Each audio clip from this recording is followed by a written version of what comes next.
Welcome to Today with Dr. J, where I give you the guidance and tools to figure out what works for you in your recovery.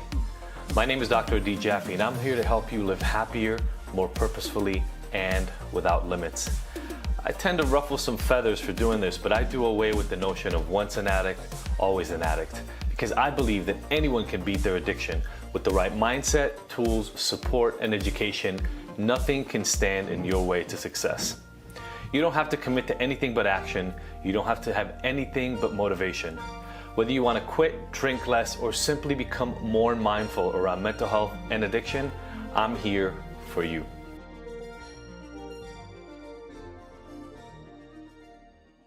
The concept that I wanted to talk to you about today is the concept that the person you have been to this date, the person who got you to where you are right now, is not the person you need to be to get where you're going. And that can sound scary to people sometimes, but I think the reason it sounds scary is because you believe you can't change who you are. At a deep core level, because our perspective is always from our eyes looking out, we feel like we've been the same person our whole life. We feel like we haven't changed all that much. And I think it's true from your internal perspective. It's like a baby. I don't know how many of you have kids, but you've grown up and you've seen other kids grow up. When you grow up with a child next to you, the growth is so incremental, right? It happens by tenths of millimeters and like quarters of inches, and they get bigger by an eighth of a pound, and you don't really see the growth. It just kind of amazes you one day when you look and you go, how's this baby who fit literally in both of my hands at some point in their life? How are they now graduating elementary school? Like, that just doesn't compute. Whether it's your brother, your sister, your kid, doesn't even matter.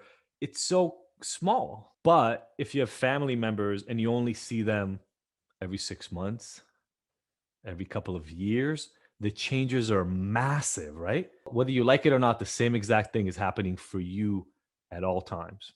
It's just you can't perceive it because you're there for every single moment of your own life. And so the changes are so imperceptibly small that it feels to you like you've been consistent the whole time, but you haven't. I've lived at least 3, but probably 4 different iterations of what I am, where you can kind of literally look at different phases of my life and see me as slightly different people, right? The kid growing up in Israel before moving, after that being the kind of foreign kid who started rebelling against my parents. That's when alcohol and then weed and then heavier drugs came in. Then probably the third period is where I really went off the rails, right? The heavy drug dealing and super heavy meth use and the jail and that whole experience. And then the period after that. So that's at least 4 different personalities that I've been. And the reason I'm stressing this really, really heavily today is I say this a lot. All you have to do is become a person who is not addicted. And again, if this is one of the first times you've heard me say it, it goes completely against the entire principle of once an addict, always an addict, and all this bullshit that we hear out there, but it's true.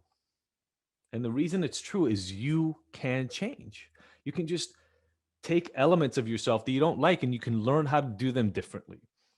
Do you become a wholesale, completely different human being? Probably not.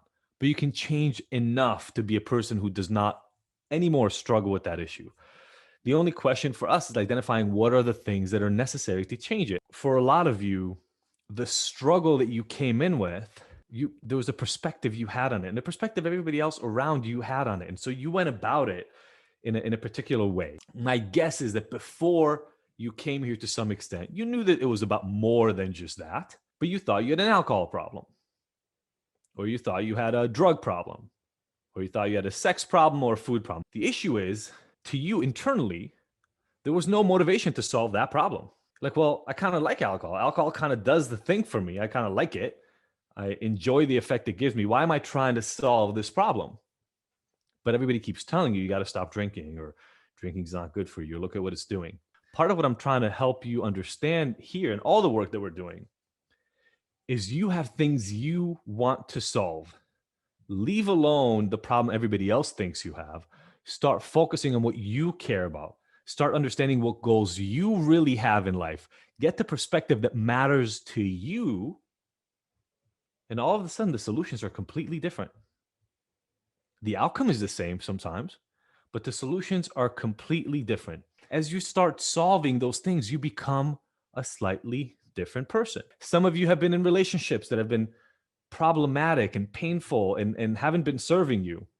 And so you've lived the life of a person in that kind of relationship. Well, we need to fix that. Because in that kind of a relationship, you can't flourish, you can't grow, you can't become the best version of yourself.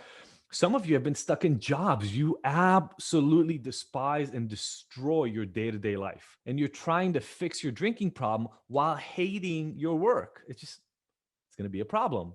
Some of you have had mental health issues. Some of you have had trauma in your past. Some of you have had biological predetermination. The specific issues revolve around biology, psychology, environment, spirituality, like I always talk about. But your unique situation matters to you. I don't need to make you my version of somebody who used to struggle with addiction. I want you to identify on a very, very deep personal level, why do you care about solving this? Because the moment you do that, the motivation, the desire, the energy that you will need to solve this problem will magically show up. Thanks for watching, and I hope you found the lessons helpful in your recovery. Click below to like, comment, and subscribe. Plus, if you want to find out more about the work that we do at Ignited, visit IGNTD.com for more.